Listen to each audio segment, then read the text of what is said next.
episode 10 of Thoughts from the Porch podcast, where we interview everyday rock stars, former students, and just see what they're up to. What cool things can we find out from their lives? To be honest, the former student we have with us today would be one of my 3 favorite students ever taught. And I'm very biased that way, but he's also my son. He was son number 1. He's the first son I got to teach in my own class, which is very weird. We may ask him about that here in a minute. But his name is Taylor. Taylor, welcome. Glad to be here. When I think of Taylor, he's husband, father, teacher, coach. And when I say father, he's been a father for a whopping almost 5 months now. Let's go back to the first thing I said though. When I said you're one of my favorite former students, do you remember what it was like walking into your dad's class for the first time?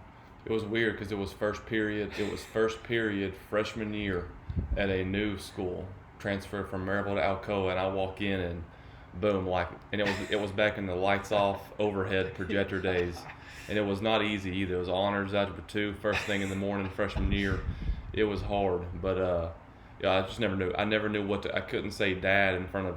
As a high school kid, you can't say dad. That's corny around your classmates. So I was just like, hey, how do I do this? I think after a few weeks, we kind of just got used to it. It was Yeah. weird on my end because, one, it was weird when your oldest gets to high school. You're looking like, oh my gosh, how's the order to be in high school? And number 2 is like, what are you doing in my class? But I tried to make sure to give him a lot of space when he was in school, and it worked. I taught him twice, and I think we did a pretty good job with it. Okay, the second thing, when I went through your profile, kind of husband, married a great girl in Brittany, father to Florence, teacher, took my job coaching girls basketball, which I also did. Tell me what's changed the most about you in your life since you become the father role, only like 5 months ago. Yeah, so I think what I tell people is the biggest change for me is how I view time. I think I've just become a lot more present in moments and not trying to get to the next thing. Yeah. I think there's a maybe a mentality where you could be like I'm feeding my baby and I'm already thinking like, what am I going to do after this? Am I going to go watch a football game, or am I going to go play video games, instead of being like, oh, I get to feed my kid and she's beautiful and amazing. And now I've kind of learned to just buy into and just love being in those moments and just not think about what's coming next, because it's not happening at that moment. So just viewing time as just everything is the present, and I'm so much more in that moment instead of thinking about like my next task or tomorrow or the next week. I'm thinking about how much fun is this feed, or how much fun is this playtime when I'm laying on the ground trying to roll her over and keep her happy and just have a fun time with her. That's a lot of wisdom in that, and it took me a while to figure that one out. I think it helps you. You became a dad later, we consider later in life, for 35 years old. It has helped, I think. There's a lot of maturity there, some wisdom, and money. If you're smart, you have more money, hopefully, by that time, so that helps with babies. That's true, too. That does, and you can relax a little bit more. Yeah. And it's been, I'm going to talk about this at the end, but it's been so cool watching you and Brittany, go through this process, and what great parents you all are, and, how, I tell people when I talk about you being in that role, how I never pictured you being so involved as you are, but you do everything for a little girl, and it's amazing to watch. Okay. The main reason for this podcast today is Taylor. I'm saying Taylor. It's hard for me to say. I call him Tay all the time, or we call him Bo a lot. That's a long story we won't get into. But ever since high school, he started working out, obviously playing sports in high school, and never stopped. And I almost felt like he got addicted to it. And to this day, he's got just a great morning routine that he goes through. And I've studied morning routines before I started retiring or go through that process, and there's so much to a great morning routine. Before we get to the morning routine, though, I'm going to go back to a memory that I have with him. The house that we lived in with our kids growing up, I guess right when you graduated, because you could work out at the high school when you were in high school. Mm-hmm. But as soon as he graduated, he lived at home going to UT. He set up a weight bench in the garage, and our garage was hot. There's a little alcove in the back where you could set stuff up. and he was in there every single day doing something. Had a fan in there. Had a fan. It was hot. Can you think of what made you like? Were you just get addicted to it when you're in high school, or what happened? I don't know. I think my theory is when I was in high school, I was a basketball player, and I would get up and shoot every day because I was not. I tell my students I'm the slowest person you know, and I was the slowest person you ever met. So I wasn't the best athlete. So I had to work and develop a skill for shooting the ball and ball handling. So usually about an hour a day or hour and a half a day throughout my high school career, I was in the basketball gym shooting, and it was almost therapeutic because kind of like I said, you're in that moment only, and there's no distraction, there's no phone, there's no TV, there's no people. It's just you. So I think once I graduated and didn't play basketball anymore, I was like, well, now I have this hour where I need to be active. I need to do something where I'm just there focusing on one thing. And I think it kind of became that, just lifting weights, getting active. That's really cool. Okay, back to the morning routine. What I want you to do, the best way to do this, I think, is just walk us through what your morning routine is like, so we get an idea of what your day looks like. Yeah. Okay. So this is, and I'll die on this hill that having a great morning routine is one of the top 5, if not top like 2 or 3 best things you can do to your life. And I wasn't always like this. I feel like I made the decision. Maybe my dog Oliver, it got me into it because he got used to morning walks, and I was like, well, I need to make him happy. So my morning routine at this probably for like the past 10 years is alarm goes off 4:45, and that means I'm standing up. I'll stand up, I'll walk downstairs, eat a couple bites of a bar, take a little creatine, go to the weight room. I am blessed to live. We bought the house. I live about 30 seconds from my gym, which is a very, very clutch situation. So I go there, about 30 to 35 minute workout, which I think is all an old man like me needs at 35. Really? As long as I'm just doing stuff and have a strict routine. I'm in and out. Just it's just music, weights, jump rope. I'm out of there by about 5:30, 5:35. I get home. I get the dogs. I'm very quiet. As to not wake up the 2 girls, the Florence and my wife. These days, Brittany's getting up anyway to do a little pumping for the baby anyway. So she's up right now, but the baby is not. She's a great sleeper. So I let those dogs out.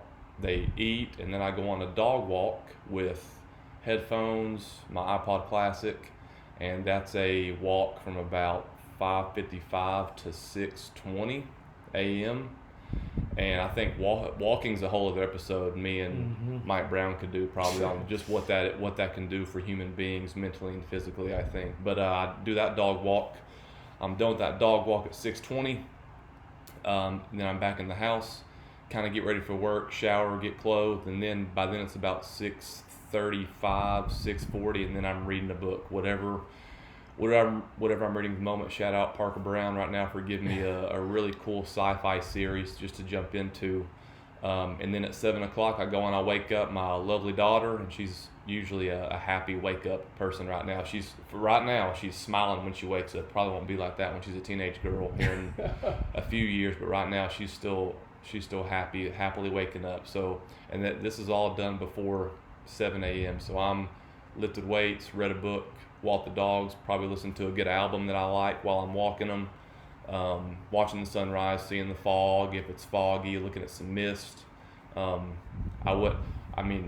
getting a little off topic here, but there was one day in the last year I didn't do this routine where I had like some foot issues, and I had a wart, got some acid in it, and I was like, you know what, I'll take the morning off. I'll never do that again. I was wrong the rest of the day, didn't feel right, and even the next morning I woke up, couldn't even really walk, but I at least got up and did some stuff just to get the blood pumping. But there's the big routine every day before 7 a.m. That's amazing. It's almost like a full day happens before 7 a.m. and you feel so good when you do that. My routine's different from his, but we do share the walking in common, and we also share one thing he did mention seeing the sunrise and the mist and some fog. But getting that morning light in your eyes is just amazing. It keeps your clock ticking and makes you ready to go to bed the next night too. So, and how many days a week? Is this a 7-day-a-week thing with you? It is a 7-day-a-week thing with me. It used to be 6 days. I used to take Sundays off, but now that baby's here, in my eyes, I need to be up for her anyway at that 7 a.m. mark. So I basically just made up like a fun workout to do on Sundays. Like I'm like running sprints or jumping around, and nothing that's going to injure me with heavy weight. But it's become a 7 day a week thing just so I can be up just in case she has a wake up. But now I'm just kind of addicted to the. I look forward to. I mean, like you said, going to bed's easier because I'm looking forward to the morning stuff. Exactly. Now you've been doing this so long. I'm going to assume you don't experience a whole lot of soreness, or do you still get sore? Do not get sore. Not anymore. I tell my girls, my basketball girls, when we started working out, I guess in July when school started, they were telling me they're sore, after the first 2 days, and I'm like, well, yeah, that's what I'm like. In August, you won't be sore, and today they're not sore. It's just comes with reps. It does, and I'll tell you this, and everybody who hears this, you'll be glad you kept doing this. By the time you get to my age, I took years and years off, and just now, the past few months got back into it. I can feel my joints where I feel it the most. I get a lot of joint soreness and golfer's elbow and things like that, just because my joints weren't used to that work. Besides the morning time, are there other times you do physical things as well? Well, I've talked about my sunrise walk. Basically, I do a sunset stroll every night. Me and Brittany will try to walk Florence unless it's 100 degrees, and sometimes if it is, because secretly Florence loves the heat. We don't understand why, but she just thrives in it. But I do a sunset. I have a specific sunset trail I take with my 2 younger dogs, and I get to see the sunset over the park every night, and that's just, again, walking being one of the best human things to do. Also, sometimes at basketball practice, I've got to jump in and do some playing. I get more sore playing basketball than doing any kind of weightlifting. Yeah. By the way, that's rough. Different muscle use. Yeah, it is. I'm going to say something as we close later about, if you hear this, what I'm about to ask him is what a typical weekday looks like for him, just to show that, people make excuses all the time for not having enough time to put in a workout, enough time to get a walk in, or get sunlight in my eyes, or whatever. What I want you to do real quick for people listening here is describe what a typical Tuesday looks like for you. We've already went through the morning routine, but like from when you get up until you go to bed, what does it look like? Okay, so we'll skip the morning because we did that. I've already, read the book, done all the workout, walk the dog. So at 7 a.m., I'll go usually 6:58 just because I like to make Florence smile at me some. We just kind of procrastinate, and we'll go up there. I'll wake up Florence. Try to wake them up slowly, undo the blinds. We get the sunlight coming in. Then I'll change her. I'll give her to Brittany for her morning feed, and then I'll go get Brittany. This is a new habit, and it's not that expensive. This is going to sound bad, but I've stopped spending money eating out so that I can do little things like this for my wife. Yeah. I'll go and get her Starbucks coffee, and I've learned to actually like that little drive, that morning drive I get to listen to a couple more songs that I wouldn't get to. Go get her coffee, come back. By then it's about 7, usually like 7:20. Then I make the bottles for the day, and then I head to work after say bye to all my girls and my boy dog. And then once I get to work, the second I get there, I'll write 1 page in something that I'm working on. And I don't even see this as work. The writing is something I just picked up maybe like when 2 years ago when we went to Italy. We started buying little leather-bound books for every trip we took. So I have like a book where I write about trips, write about things I love, write about habits that are good to have, and just to give to my daughter when she can read, and one day she'll care about that stuff. Is it a journal type thing? It is a journal type thing. So I've got about probably 9 of them, and they're pretty. Few of them are pretty, like a couple hundred pages in. It's just so I just try to write a page a day when I get to work. Get ready for the work day. I always try to go out to the cafeteria immediately and say what's up to as many kids as I can. Because one of my habits in my habit book, not to plug the habit book, is to greet people who look up to you. So I try to say, what's up, good morning, or be funny with some kids in the school building. Just be seen, do a lap. Then I'll teach math all day. I won't bore anybody with that. Teach math all day. Then basketball practice after that. We end pretty early at school, and we don't overwork our girls, so we're done with that at a pretty decent time. After that, get home. Brittany's feeding the dogs now, which is nice, but I'll get home, wake Florence up, get her ready for a feed. She feeds. I'll come downstairs, try to wash some dishes. This is like the housework time is like when Florence is eating with if it's not me. So that's when that happens. Then play time with Florence for as long as I am trying to just live it up with her. Yes. JoJo's got her right now, and it's kind of making me jealous. Yeah. But like late yesterday, we go to the basement for an hour. Brittany came down and ate with us, and we got to kind of interchange eating right now because she's 5 months old and she can't sit at a dinner table. We can't really expect her to do stuff like that. So usually play with Florence later in the evening. By about 6:15, we'll try to eat our dinner after I've played with her, read to her a little bit. We're reading The Hobbit right now. She's having a good time with The Hobbit, which is easier than it's an easier read than people think it is, I think. Used to read Lonesome Dove. Yeah, Lonesome Dove is Florence's favorite. It's the first book she ever read. After that playtime, me and Brittany will eat a little dinner. We will walk Florence around the block one time. She's the prize of the neighborhood. A lot of people like to come see her and talk to her, make her smile. We get back, then it's Florence's wind down time with Brittany, which I very much love that they get that time together. And Brittany's she's so great with her during that time because I don't know how she winds her down after all our walking and playing, and she should be fussy because she's sleepy, but Brittany gets her happy and wound down. And then that's when I do my sunset stroll. So I'll do my sunset stroll while Brittany's winding her down for about 30 minutes. I get back, I feed my boy dog, then I go upstairs. At this time, I hope you're still with me for all this big day. By this time, it's about 7:30. I heat up Florence's nighttime bottle. I feed her. That takes about 30. We want it to take about 30 minutes because it kind of makes her tired and she's happy because she's eaten. She does her 30-minute bottle. By then it's 8 p.m. Then we've kind of gotten to the routine accidentally of her doing like I have a bedtime playlist for her, and we let 4 songs go by while I almost like dance with her or kind of like walk back and forth in the bedroom just so she can burp. And she'll burp. Then by then it's about 8:15ish. And we'll put her down, get her ready for bed, say goodnight. And right now, this is another just shout out for Brittany for just killing it as a mama. I'll put Florence in bed, and I'll run out of the room because I think she may see me as the funny guy right now or the big play guy. So, and Brittany just finds a way to get that girl just passed out. So, and then Florence is down. But I, meanwhile, walk down to my basement, which we just got done. It's unbelievable, by the way. Yeah, it'll be used a lot, and that's basically my hour of let's do some before baby was born type activity. So like last night, I played a video game for an hour and went to bed. So it was like I played a video game, but I played Ghost of Yote from 8:30 to 9:30, and I'm pretty strict 9:30 right now, but that'll extend as we maybe. If it's Friday night or something like that, but 8:30 to 9:30, I'll play video games. Maybe I'll watch a show if new show's coming out and I want to catch up. But that's like my little time to do something that's like not reading, writing, walking. I'm just on the couch watching. Go upstairs, go to bed. There's the day. That's amazing. That brings back so many memories because I can remember that. I can remember that time in my life, and that's what my days sound like too. Of course, mine doesn't sound anything like that today.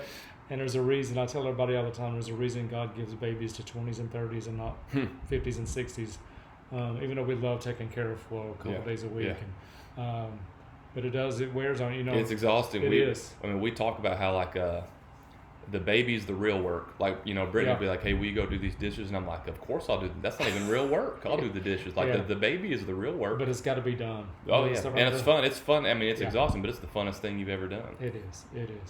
Okay, before we close this thing out, can you think of anything else you want to share while you got a microphone right here? So anything else you want to talk about? I guess the topic is mornings, and I'll just say that it's so applicable wherever you are. So I want to use our favorite vacation place, Sedona, as an example. There's a hike in Sedona where it's so popular that you have to take a shuttle to it in the daytime, and it's a hassle, and the parking lot's so packed. But if you're a big morning routine guy, every day in Sedona, the last 2 years, I would wake up when I usually wake up, get out there, and you're the only guy on the mountain. So I tell people, if you do things that other people don't want to do, you get to see things other people can't see. So so like that sunrise by yourself on a Sedona mountain. And that's any vacation you go on. It's special. And ironically, I saw a guy up there every day, an older man who's same as me. It was me and him up there every morning. he was like, yeah, nobody else is here. We kind of like it. Yep. Same thing with, I went to Italy 2 years ago, and I would get up way before Brittany because she's not crazy like me. And I would walk down to a little cafe. I'm the only guy in there. The ocean's going in the background. I'm having a nice little coffee breakfast, reading my book, writing my book. So then the advantage of you waking up early is, even if you're out of routine, you're on vacation, I got to go up and get Brittany awake, and then I got to have a second breakfast. So it's like you get there's waking up early is maybe a tough habit for some people when you begin it, but I truly live by that. It's a life changer and puts you at a huge advantage for just how your days are going to be. Absolutely. I think it's the best time of the day, bar none. One of the things I was looking forward most in retirement was having slow mornings. Now, when I say slow, I'm still doing a routine, but part of the slowness is actually worked into routine. I'd sandwich 2 walks with breakfast and a little slow down time. So it's awesome. And my house is the back porch. Go ahead. I like that you said slow, because I've also tried to live by never live life in a hurry. I never want to feel rushed. And one of those just another advantage of waking up like that is that you never feel rushed. You're not rushed at 4:55 a.m. No one's on the road. Nope. You can take your time. You're not bustling to get done what you need to get done. It's your world at that time of day. Yeah, and you've accomplished so much by 7. There's no need to rush anymore, because you've had full, not a full day, but you've got so much accomplished before 7. You've taken care of yourself. Ease right into the day. Yeah. That was great. I always try throwing a couple things, just thinking about Tay coming over here today and thinking about what he does. The biggest thing I think is just there's no excuses for not having time. Our schedules, the way we do our schedules, show what is important to us. If your body's important, if getting sunlight in your eyes early, if having a good morning routine is important to you, then do it. Anything that you need to work into your schedule, you just heard his day. His day is unbelievable. He's a 35-year-old dad, coach, teacher. There's not a lot of spare time in there, but he works things in. And also, the other thing I thought about with him coming over is, obviously there's nothing better than family. Nothing. Watching him parent, watching all my kids' marriages, having their own families, and seeing where they grew up and what they've turned into, there's just nothing better than that at all. And so, I guess the big question is, what can you do to become the best you, physically and otherwise? It's not just what he's talking about. It's not just physical. He mentioned a lot of physical things, but he also talked about things that were not benefits that are not physical, which are awesome. So we'll close this up. Thanks for coming, Tay. Thanks for having me. And we'll be back next time. We finish the same 3 words every week. We say grace and peace.